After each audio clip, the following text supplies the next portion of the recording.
shared, so perfect. Thank you for recording.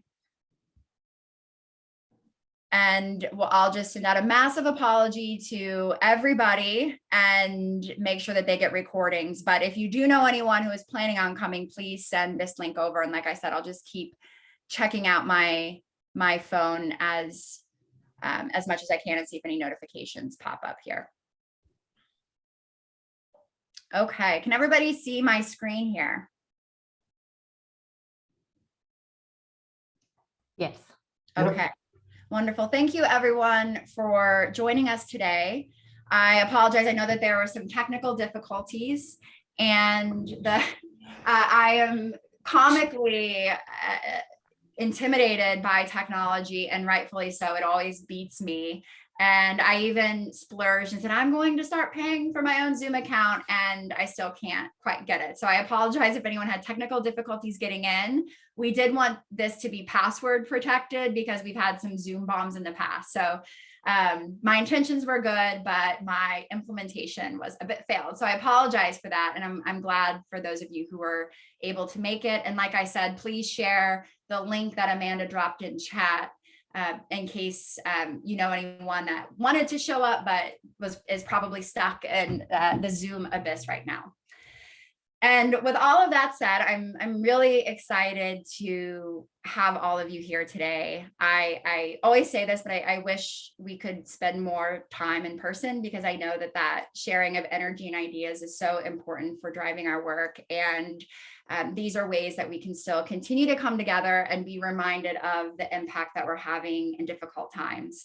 And all of you are on this call today because you've played an integral role in making this work successful, whether that's through being an advisor or a board member or an ongoing donor and investor in this work. We're so grateful that you believe in this mission as much as we do. And the goal today is to keep things, pretty informal and conversational. You know me, so I'm wanted to be relatable, but overall the goal of today is first to share this information with you before it's coming out in our annual report beginning of next calendar year, so you can see where we're at. There's been a lot of hardship.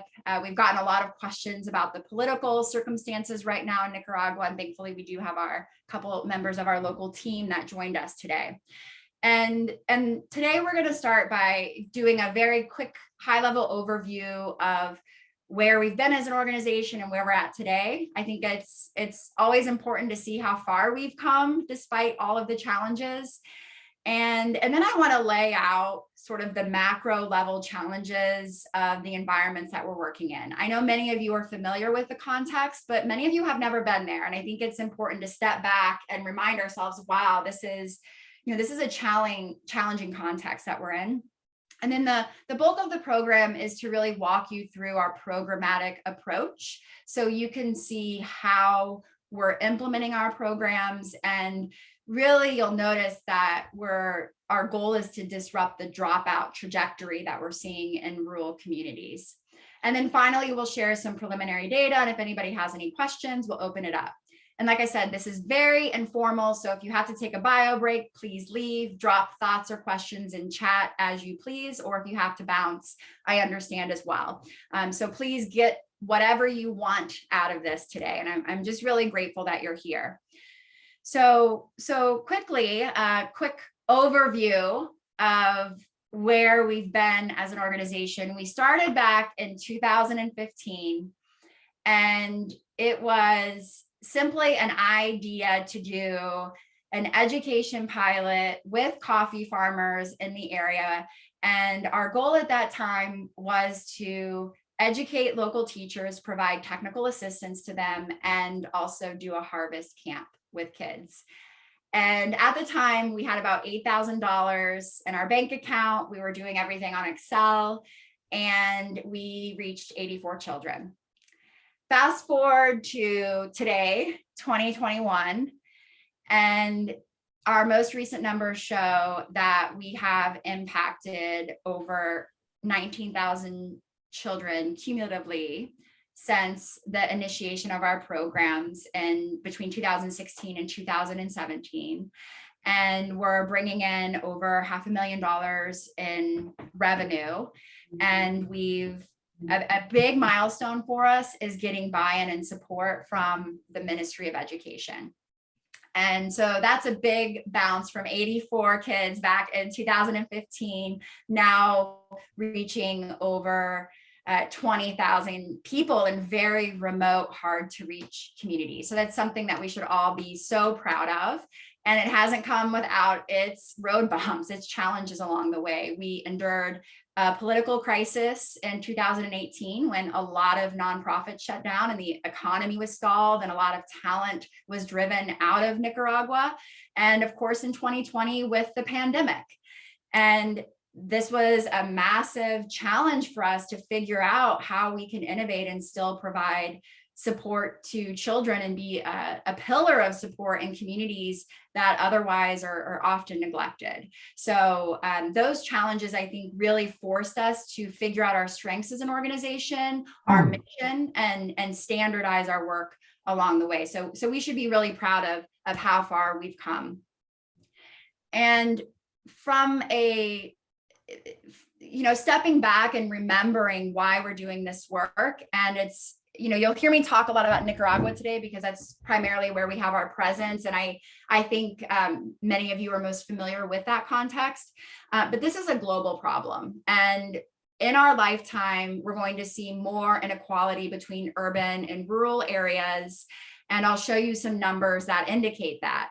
The UN has this as a priority, focusing specifically on rural women and rural youth.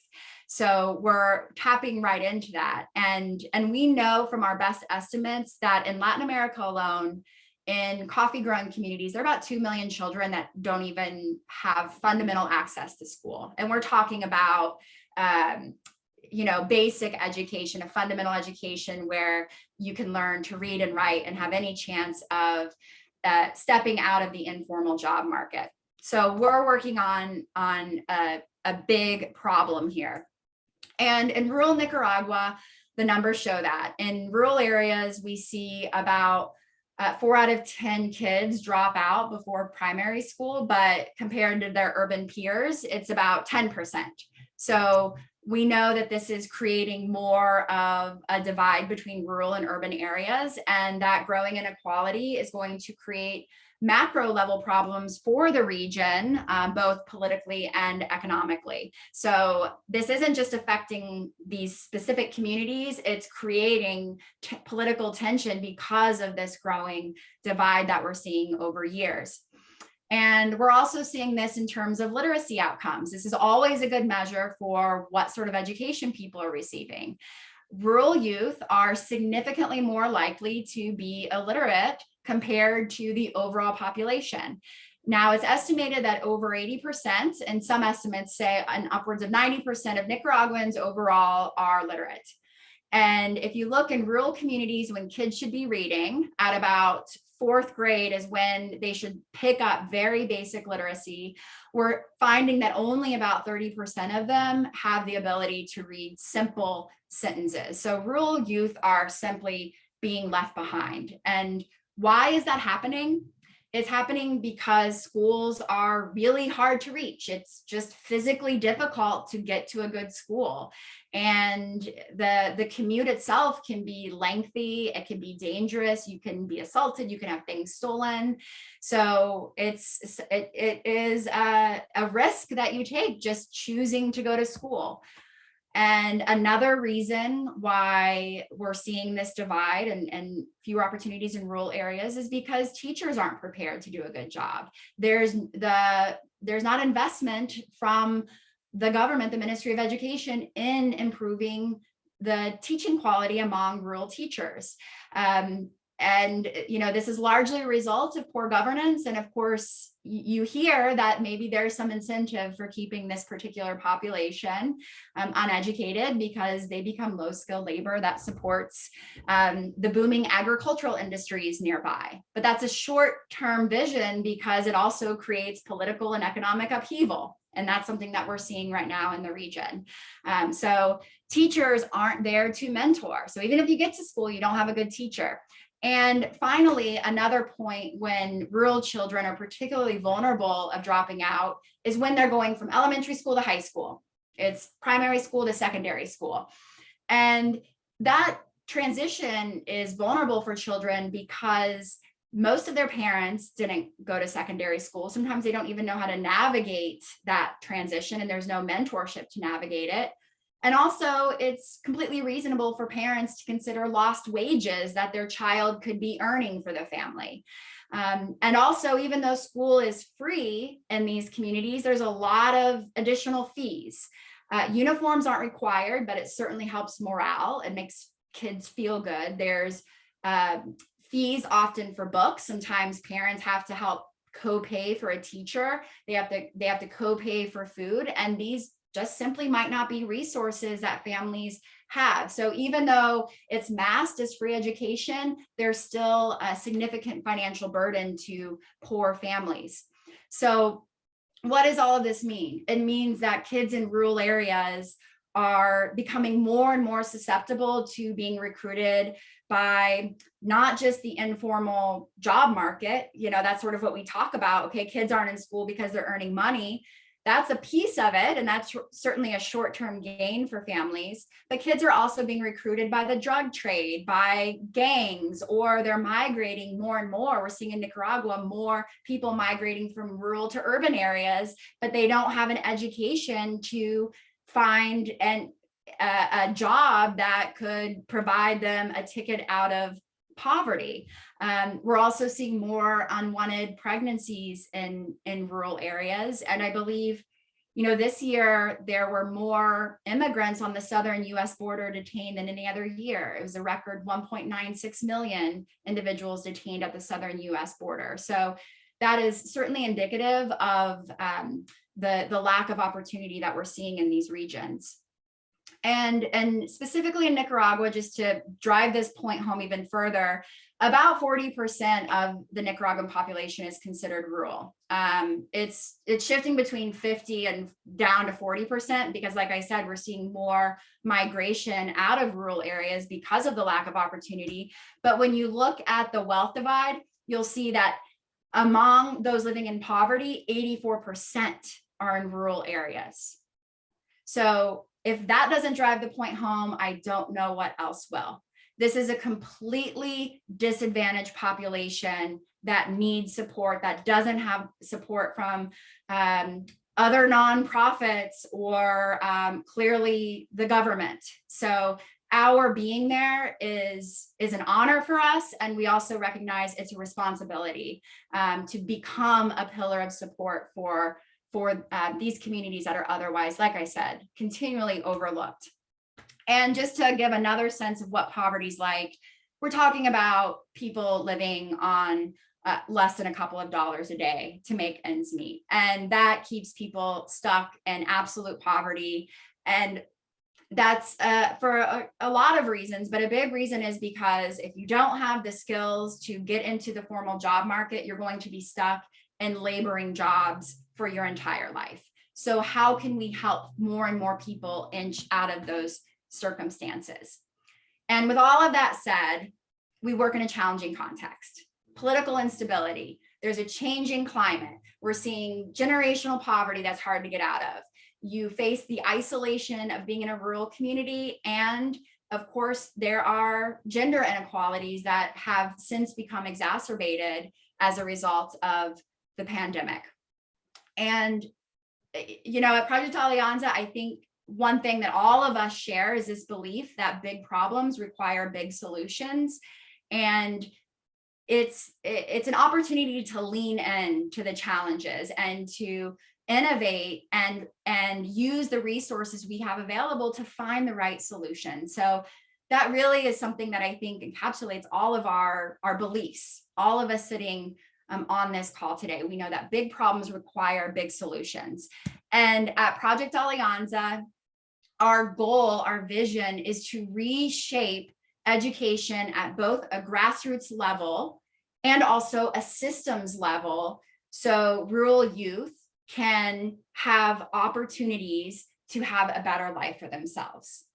I think all of us agree that no child deserves to live in a place where they can't have a healthy meal, can't have an opportunity to learn to read or to have a favorite story or to feel safe on their way to school.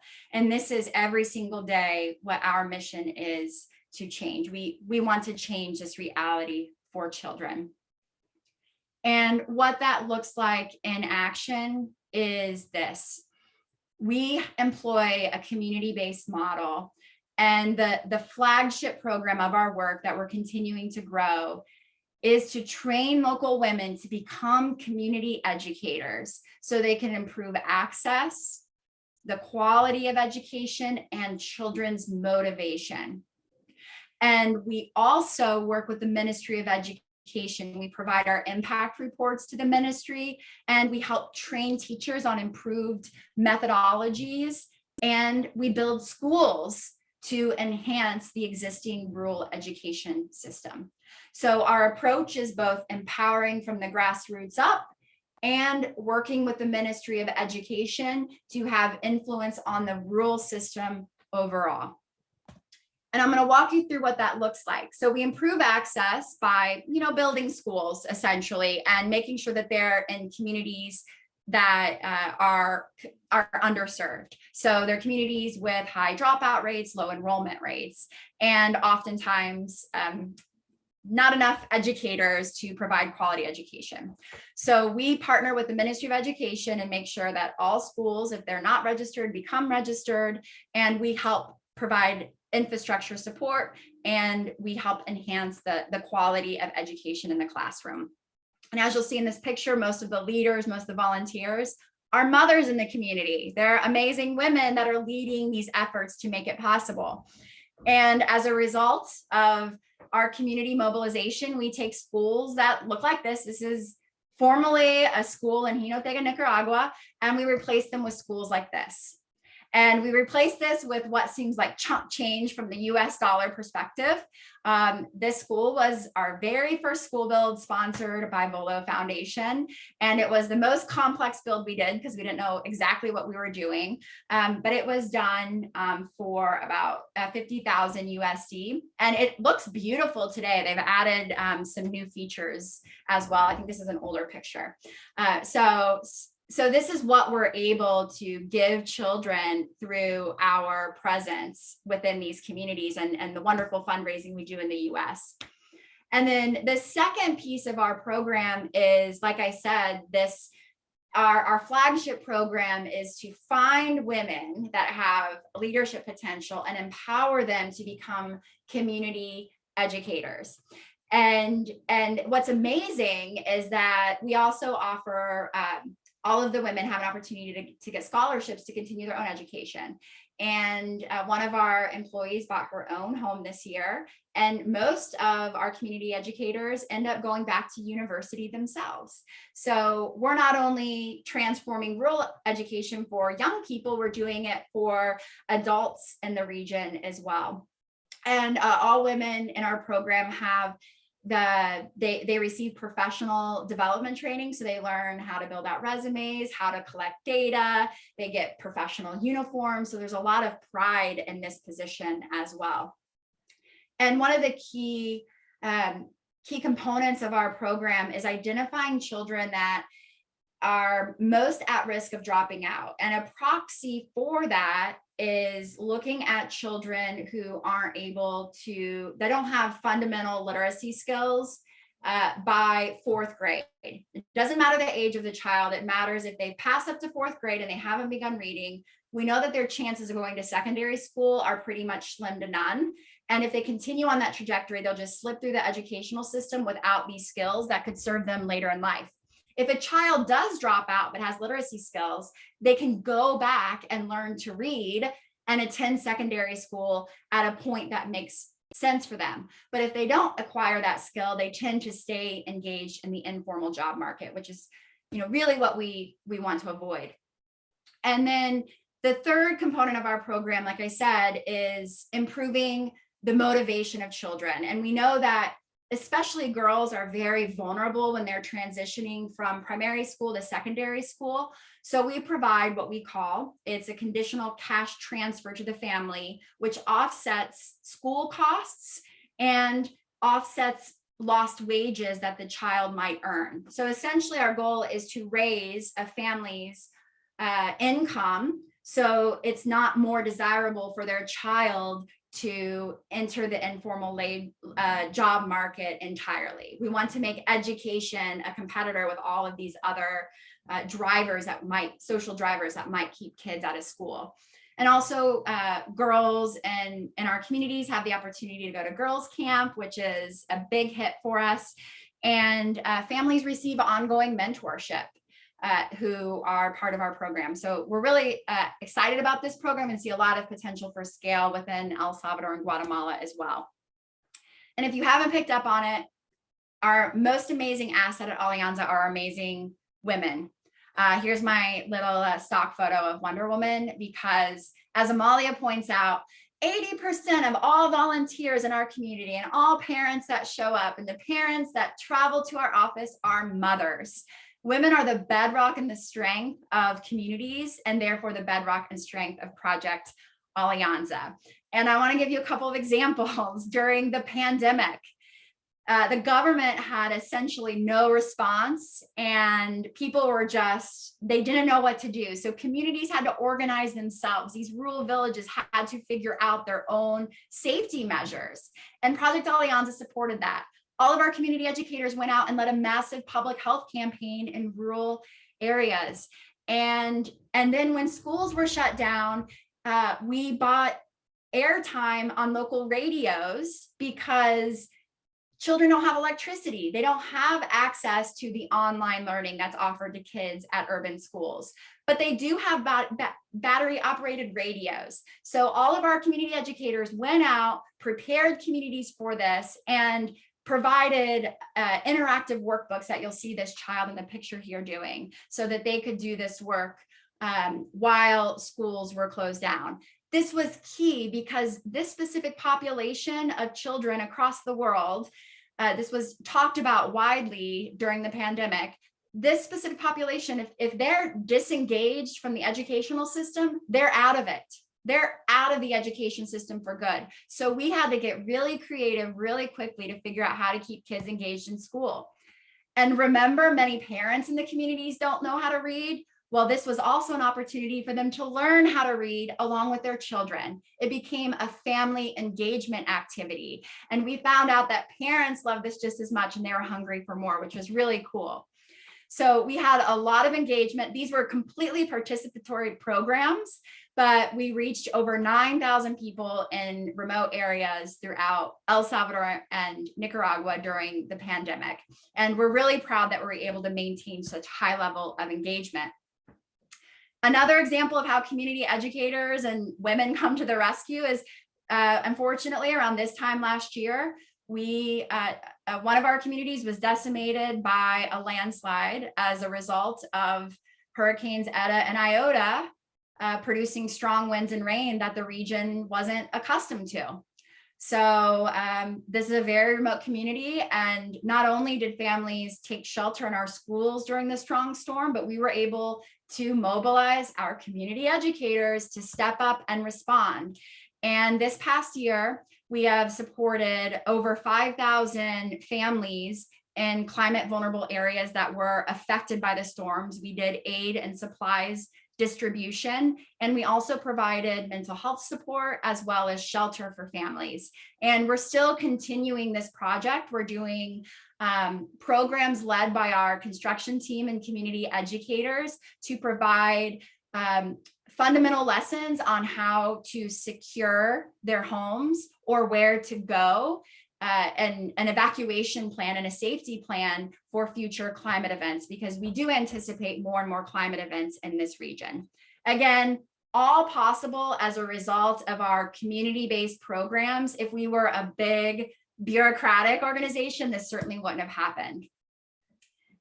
And stepping back and looking at our impact, overall, like I said, we've reached over 19,000 learners in the area, and it's I think it's critical to see what's happening within the classrooms. We're reaching all these people, but what are they getting from that reach?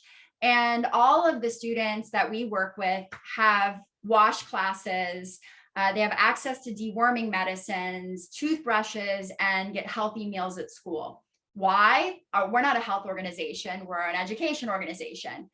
Well, we know that these health indicators, if kids are healthy, we're reducing parasitic infections, we're reducing the spread of COVID, and kids have good dental hygiene, we know that they're more likely to stay in school.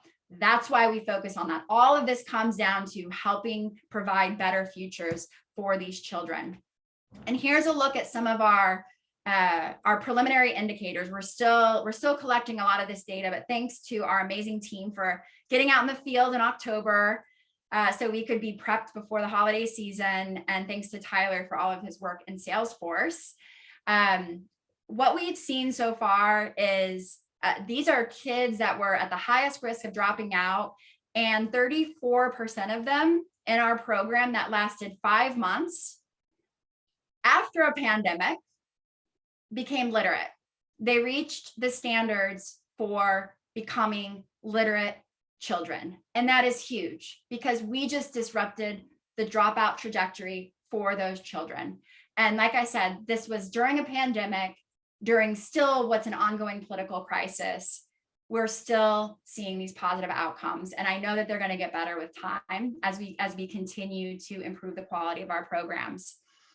We also saw over 70% of our kids improving literacy overall and really high engagement rates in our literacy program. So 86% of people that had the opportunity to participate out of school, it was not mandatory, they did it anyways, and they fully completed the workbook. So that means people want these programs. People want the opportunities given to them. And just a reminder of the face behind the statistics. This little girl, who's not a little girl anymore, is a young woman. We'll call her Jay to respect her privacy. I met her when she was in 5th grade, and she was the first round of beneficiaries of receiving Alianza programming in primary school. So she had access to a quality teacher and quality learning. And around that time, I personally had conversations with her. She was done. She didn't think she was going to go on. And we said, hey, let's maybe, have you ever thought about secondary school? How would this be possible?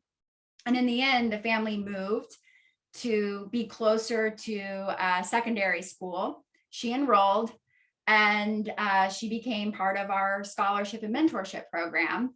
And I remember visiting along the way, her hating math and thinking about dropping out, her getting a boyfriend and thinking about dropping out. And because her family was receiving a stipend, because she was getting support, because she had the uniform, because she got the Alianza certificate, she stayed in. She continued learning, and she'll be receiving her high school diploma in 2 weeks. And this is what we call completely changing the status quo of communities. She represents what is possible with, from our perspective, is a relatively conservative intervention. And to put this in perspective, her mom never went beyond 2nd or 3rd grade. And she has had a lot work against her. Her younger sister is recently pregnant, and she has a boyfriend and had all the reason in the world to drop out. But because of her commitment to her education and us being there to support her, now we're seeing her make this incredible life-changing transition.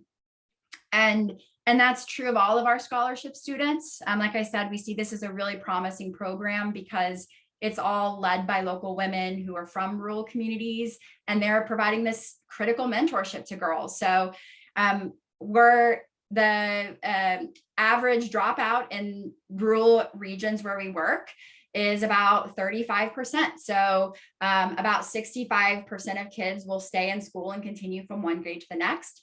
But our Alianza students, we have over 90% staying in school. So we know that this mentorship program, which has been tested and seen as effective in other contexts, and we're making it culturally appropriate for ours, we're seeing that it is disrupting the dropout trajectory and keeping more kids in school.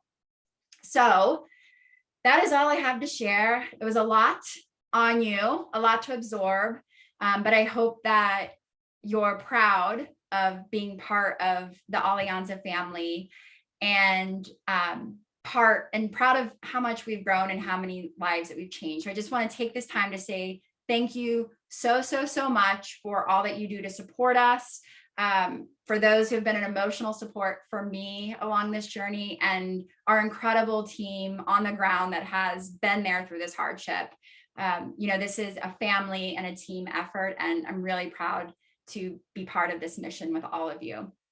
And I would be remiss if I didn't remind all of you that Giving Tuesday is coming up. So if you know people or organizations or church communities that might be interested in our mission, this is a great time to give, not only for their own tax purposes, but because we do not have any admin fees when you make a donation this day. So if you donate through Facebook, there's matching and no overhead that's taken out of, no processing fees taken out for your donation. So every dollar goes back to our communities.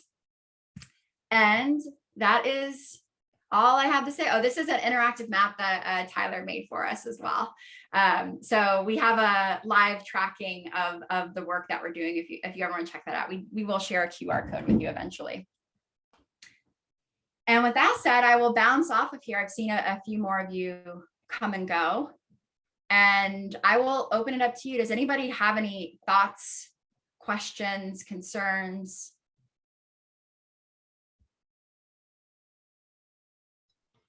Kristen, is the focus now on, expanding the reach geographically or going deeper into the communities where you already are?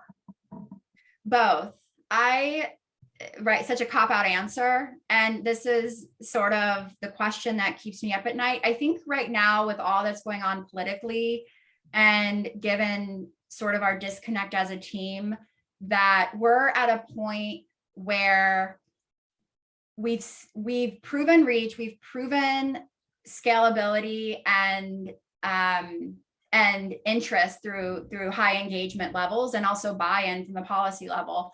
I think this next calendar year should really be focused on perfecting our systems, if you will.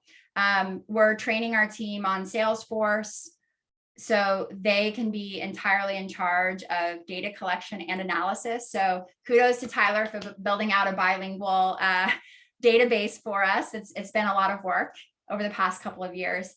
But I think over the next calendar year, we need to really work on the way that we're running our programs, and the way that we're collecting data, and then bounce back up to continue expanding our reach. Does that answer your question? That's what my gut's telling me right now. And we need some larger conversations around that. What are your thoughts? Well, I mean, look, I would just say compliments to you and the team for your staying power. There are many businesses and organizations that were unable to successfully navigate the pandemic, and it appears you have managed to adjust and thrive during it. And I just think that speaks to the staying power and the quality and the impact of the mission. So well done, you and the team. Thank you. Yeah, it was a lot of innovation, something that we chose to lean into. And thankfully,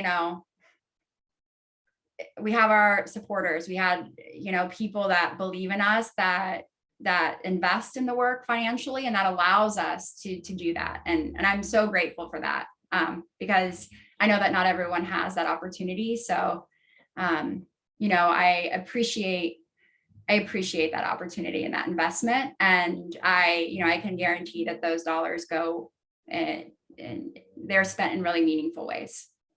And my goal is to always share and communicate that transparently. Great, thank you. Is anybody else? Hi, Wendy. Hey, hi. I just want to say that was a great presentation, and the work you're doing is really inspiring. Like the gentleman just said, the way you guys have grown, it's really impressive. And it's interesting that you were not only able to pivot from impacting the children through COVID, but also the parents. And also wanted to say kudos for all of the data that you provided. And I was wondering if I could get, on behalf of Vola Foundation trustees, Thais Lopez Vogel and David Vogel, I would love to share a snapshot of that data with them. We're really looking at collecting metrics, and that was fantastic. So if it'd be possible to provide that, I would love to share that with them. Yeah, absolutely. And I love that, Volo, first of all, you helped invest in our systems, which has been amazing. And I'm really excited that our team's going to be trained on all of them now that our database is finished. Happy to share that. Tyler is up. I don't know if you can see his nice little portrait up there. He's our data guy. So we'll get you whatever you need, Wendy. Absolutely. Thank you. Thank you so much.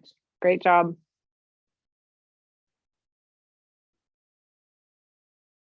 Does anybody else have any questions or pressing thoughts? Is there something I missed?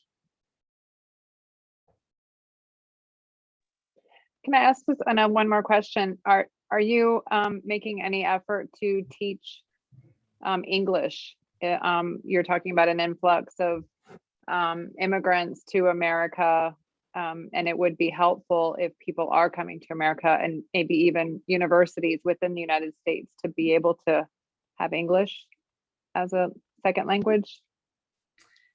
I would love that. I'm worried it's not safe for people to be there right now. But our team has taken, Linda helped sponsor our team on some English classes, which they really loved. I'll be frank, I don't know how to run that successfully. And I know that people would love to learn English. Absolutely. They're always excited for it. I just don't know how to do it well, but certainly something that I know that communities and our staff are very interested in. If it were politically stable, I think it would, I could see a vision for that unfolding well. Right now, I really don't know how to implement that effectively, but certainly a need and interest there.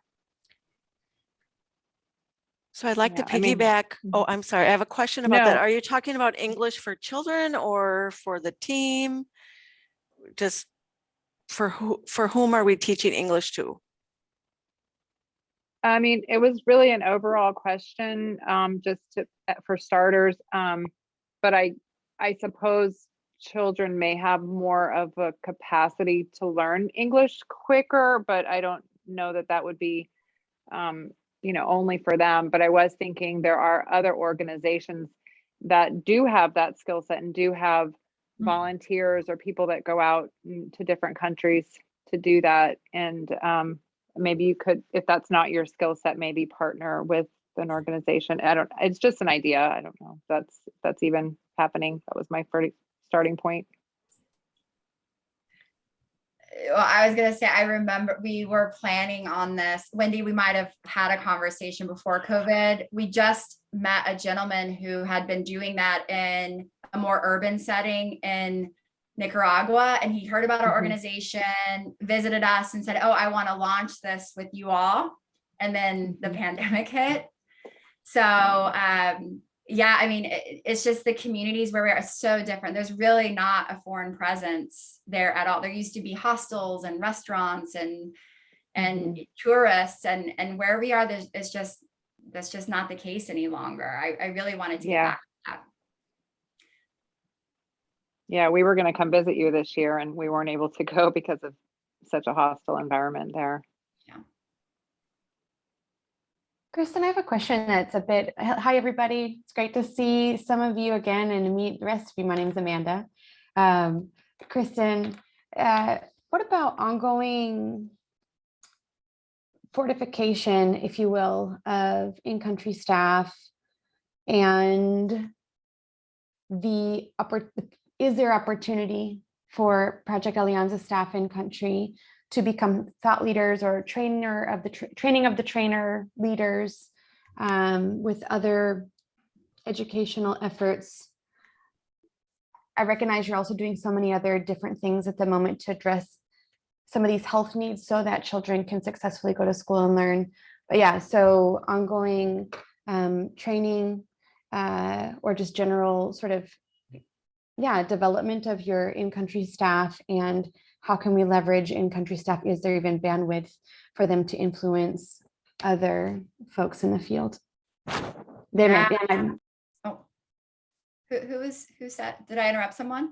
No, that was me. And I was also just going to close with, I recognize that that may be a little bit off the beaten path of the general mission, but just a curiosity. It's not. We are so hungry for these skills development, and we work with other nonprofits in the area. You know, Fabretto is a big one, and we've shared and outsourced our materials with them, and they have huge reach, and they've helped improve our teaching methodologies. So our staff went and learned from them, and we're able to train our community educator staff. So the way that we're structured is we, you know, like I said, we have like a pressure from up top and below. So this is a large education nonprofit with a strong reach in Central America. So we have a lot to learn from them. And our staff, our leadership staff would be Loida, Amalia, and then we have Sachari, who is our lead community educator. She's the superstar. So they go out and learn these skills and then train the remainder of the community educators. So we're doing our absolute best to leverage whatever professional development opportunities are in country. Linda has also done a lot of training with our team, but again, it's difficult for her to get there. And then Simone, she's still on here? There she is. Simone has been doing social emotional learning with our team. So we're always hungry for these new skills. I think she gave a thumbs up. She said she has loud kids right now and has to be on mute. So yes, and I know that virtual training is certainly an option right now as well. I hope that answers your question, but I think the growth aspect is always there. And you know, we're always looking for that. And you know, we do a lot of partnerships with nonprofits like Blues and World Relief, gives us supplies that we can distribute. So we're always looking for these sorts of partnerships. We certainly never want to operate in isolation. Thank you. All the suggestions.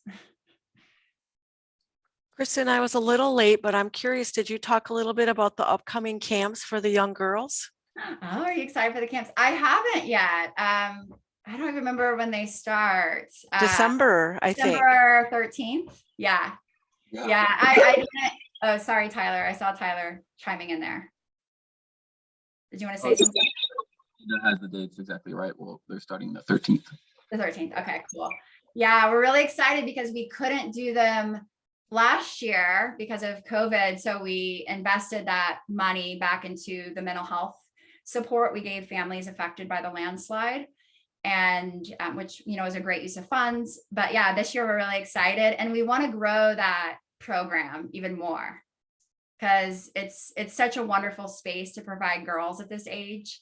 And we can't talk about women's health and reproductive health in schools. So it's an opportunity for us to do it out of school, which is so important in these areas. Kristen, you just raised a point that I'd forgotten to note down and was curious. What does the mental health support look like? So that was trauma support for families that were directly impacted by these changing climate events. And it was essentially a team of psychologists and our community educators combined with some radio programming to provide support groups for people that went through this trauma. And I know, Amanda, you know these communities well, that when, you know, trauma of poverty or war or displacement happen, there's no sort of emotional recovery involved. And we saw that as something really important and valuable to offer them.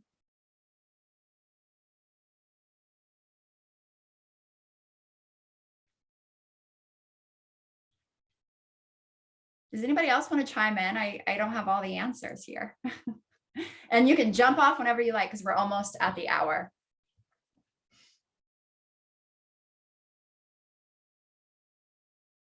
All right, well, I appreciate all of you being here. I appreciate all of your support. Like I said, it's pretty cool to see all the people that come together to make this work possible. And I'm so grateful for it. I get choked up when I start seeing some of our data. And I just want you to know that I have gratitude and a lot of humility in this role as well. I'm really, really honored to do this work, and honored for everybody that's joined us over the years. So thank you for being here. And I'm here to share whatever data you need, Wendy, or whatever anybody else needs. And Linda, we will keep you up to date on our girls camp for sure. Thank you. Thank you for everything, Kristen. It's so great to see everyone's face. I haven't seen Amanda in a long time, and Leola and Travis, Tyler. Hello, hello. Oh gosh, it's so fun. Yeah, it is. And last time you were in Nicaragua, Linda, I was really sick. Well, you got sick after you saw me, so I hope it had nothing to do with me. Oh my gosh. Yeah. But anyway, did you find an intern, Tyler? You're still looking? We're still on the lookout. So All right, I'll shoot another message over to Tobias and see where we're at with that. Okay, thank you. Yeah, well, hopefully have interns next year, and hopefully can bring people back to our origin communities. All right, thank you, everybody. Thanks, Kristen and team and Thank you. everybody, thank you. You're doing amazing work. Yeah, It's thanks, wonderful to Kristen. be Just part of it. awesome. It's inspiring, really. So good to see everyone. Thanks for popping on there for a second, Andy. Oh, there's our Nicaraguan team. Hi, Loida. Hi, Amalia. We're gonna have a new Hi, baby everybody. too. Loida's gonna have her baby soon. We have a Oh, growing family. felicidades, Loida. Amalia, un gustazo verte. Igual, gracias. Igual, gracias a ustedes. Hi, Amalia. Hola, hola, Cris. Hola, Hola. Linda. Hola a todos. Hello. Hola, Hola. todos. Good to see you. Thanks, Kristen. Bye-bye, everybody. Bye, everyone. Take care. Thanks, Bye-bye. everyone. Thanks, Kristen.